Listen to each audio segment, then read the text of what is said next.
જય શ્રી કૃષ્ણ. જય પૂર્ણ પુરુષોત્તમ ભગવાન. પુરુષોત્તમ માસમાં 8મા દિવસનો 8મો અધ્યાય. કુમારી વિલાપ. સુત બોલ્યા, હે વનવાસી તપસ્વી, વિષ્ણુને શ્રી કૃષ્ણના સંવાદ સાંભળીને પ્રસન્ન મનવાળા નારદે પ્રશ્ન કર્યો. નારદ પૂછવા લાગ્યા, હે પ્રભુ, જ્યારે રૂકમણીના પતિ વિષ્ણુ વૈકુંઠ સિધાવ્યા ત્યારે તે પછી શું થયું તે મને આદિ પુરુષ અર્જુન અને કૃષ્ણએ સર્વ લોકોને સદા હિતકારી વૃત્તાંત કહો.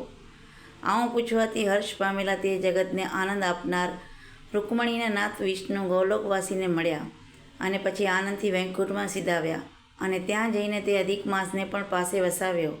જ્યારે તે વિલાસ પામ્યો ત્યારે તે સુખી થયો તથા માસના અધિપતિ વિષ્ણુની સાથે રમવા લાગ્યો.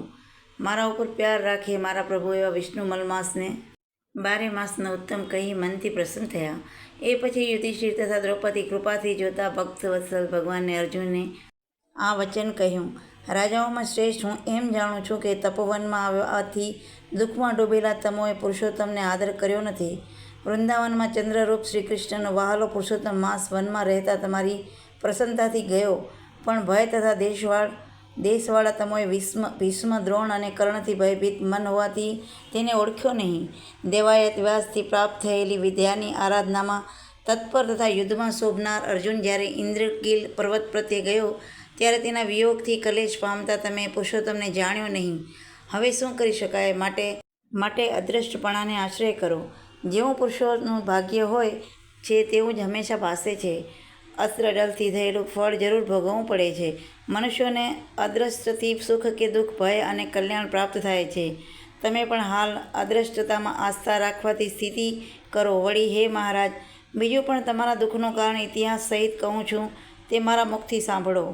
શ્રી કૃષ્ણ બોલ્યા, મહાભાગ્યશાળી દ્રૌપદી પૂર્વજન્મમાં મેધાવી નામની શ્રેષ્ઠ બ્રાહ્મણની પત્નીને સારા ભાગ્યશાળી સુંદર પુત્રી જન્મી હતી. હે રાજન, કેટલોક વખત જતાં રૂપને સૌંદર્યથી શોભિત, નેત્રના કટાક્ષથી શોભનારી તે 10 વર્ષની થઈ.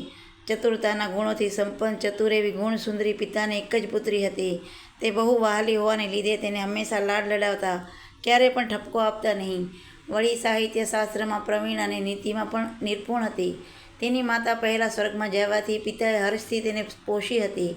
તે બાલિકા પોતાની પાસે રહેનારી સખીઓનું સુખ જોઈ તે વખતે પુત્ર તથા પૌત્રના સુખને ચાહનારી મને આવું સુખ ક્યારે થશે એ વિચારવા લાગી. શું કરવાથી હું જાણવાથી મને ગુણનો, ભાગ્યનો ખજાના રૂપ સુખનો આપનાર પતિ થાય અને તેના વડે મને ક્યારે સારા પુત્રો પ્રાપ્ત થાય? આવો પૂર્વ ભાગી નાખેલો મનોરથ કરવા લાગી. હું કયા દેવને અધિપતિને સેવું કે કયા મુનિને પાસે રહું અથવા કયા તીર્થોમાં આશ્રય કરું? મારું ભાગ્ય કેમ સૂઈ ગયું કે કોઈ પણ સ્વામી ચાહતો નથી? અહો મહાપંડિત, હોવા છતાં પણ પિતા મારા ભાગ્યને વંશ હોવાથી મૂર્ખ છે કે જેણે વિવાહનો વખત આવ્યો છતાં મને સમાન વરને આપી નહીં. સખીઓના ટોળામાં અધ્યક્ષ એવી કુમારી હું દુઃખથી પીડાઉં છું. જે રીતે મારી સખીઓનો સમુદાય સ્વામીના સુખને જાણનાર છે તે રીતે હું નથી. મારી ભાગ્યશાળી માતા પહેલેથી કેમ મરી ગઈ? આ પ્રમાણે ચિંતાથી આકુળ વ્યાકુળ બાળકી મનોરથ રૂપ મહાસાગરમાંના મોહરૂપી જળમાં ડૂબતા શોકને મોહરૂપી મોજાઓથી પીડાતી હતી. ઋષિરાજ હતા એ મેધાવી પૃથ્વી ઉપર કન્યાને દેવાના કારણથી સમાન વરને શોધવા ફરતા હતા, પણ તેને લાયક વર નહીં મળવાથી નિરાશ થયો. પુત્રીના અને પોતાના ભાગ્યની સંકલ્પરૂપી પાંજરું ભગવાન લીધે ભાગ્યને યોગે તેને વિષય જવર આવવા લાગ્યો. ફરકતા સર્વ અંગોમાં જુદી પડી રહેલી તાપતી જ્વાળામાં મોટી દારૂણ મૂર્છાથી ઠેબા ખાતા અત્યંત મંદિરા પીવાથી ઉન્માદી બનેલાની પેઠે પૃથ્વી તળે પડ્યો. જેટલી વારમાં તો ભયથી વિહવળ થયેલી પુત્રી પિતાની પાસે આવી તેટલી વારમાં બ્રાહ્મણ તેને યાદ કરતો મરવાની વિચારણા કરવા લાગ્યો. થનાર અર્થકામના બળથી કન્યાદાનના પ્રસંગથી થયેલા મહોત્સવથી રહિત હોવાને લીધે એકદમ તે કંપી ગયો. પૂર્વના ગ્રહસ્થપણામાં કરેલા ધર્મના પરિશ્રમથી સંસારની વાસનાને તજી દઈને તેને શ્રી હરિના ચરણ વિંદતામાં ચિત્ત લગાડ્યું. મેધાવી તુરંત કમળની પાંખડી સરખા શ્યામ ત્રિભંગના સુંદર આકારવાળા પુરુષોત્તમ એવા શ્રી હરિનું સ્મરણ કરવા લાગ્યો. હે રાસના અધિપતિ રાધાપતિ, અતિ ભયંકર હાથીરૂપી દંડથી દેવતાઓના શત્રુઓને દૂર ફેંકનાર, અતિ ઉગ્ર દાવાનળનું પાન કરનાર, કુમારિકાઓએ ઉતારેલા વસ્ત્રોને હરનાર, ગોપના ઇન્દ્ર દુઃખને હરનાર, મુરુ દૈત્યના શત્રુ રાધાના નાથ, જેના ઉપર નામ રહેલ છે એવા અને દીનોના નાથ, હે પરમ કૃપાળુ શ્રી કૃષ્ણ, ઇન્દ્રિયોના અધિપતિ એવા આપને વારંવાર પગે લાગું છું. આવું મુનિનું બોલવું સાંભળી જટ ભગવાન દૂત વિષ્ણુ લોકથી આવ્યા અને તે પછી મરી ગયેલા મુનિને હાથમાં ઉપાડી ઈશ્વરના ચરણ હજુરમાં લઈ ગયા. પ્રાણને ઉડી જતા જોઈ હાય હાય એમ કહી તે પુત્રી રોવા લાગી. પિતાના દેહને ખોળામાં લઈ બહુ દુઃખ પામતી વિલાપ કરવા માંડી. તે બાળકી તો ટીટોળીના પેટે ઘણીવાર વિલાપ કરી અતિ કષ્ટ વડે વિહવળ બની જીવતાને કહે તેમ પિતા પ્રત્યે બોલી, હે કૃપાના સમુદ્ર અને પુત્રોને આનંદ દેનાર પિતા, આજ કોના ખોળામાં મને રાખી આપ વિષ્ણુધામમાં ગયા છો? હે બાપ, હું પિતા વગરની હોવાથી મને કોણ સંભાળશે? મારે ભાઈ નથી, મારે સગા નથી અને મારે તપસ્વી માં પણ નથી. હે તાત, કોણે હવે જમાડવામાં અને વસ્ત્ર ઓઢાડવામાં મારી ફિકર કરશે?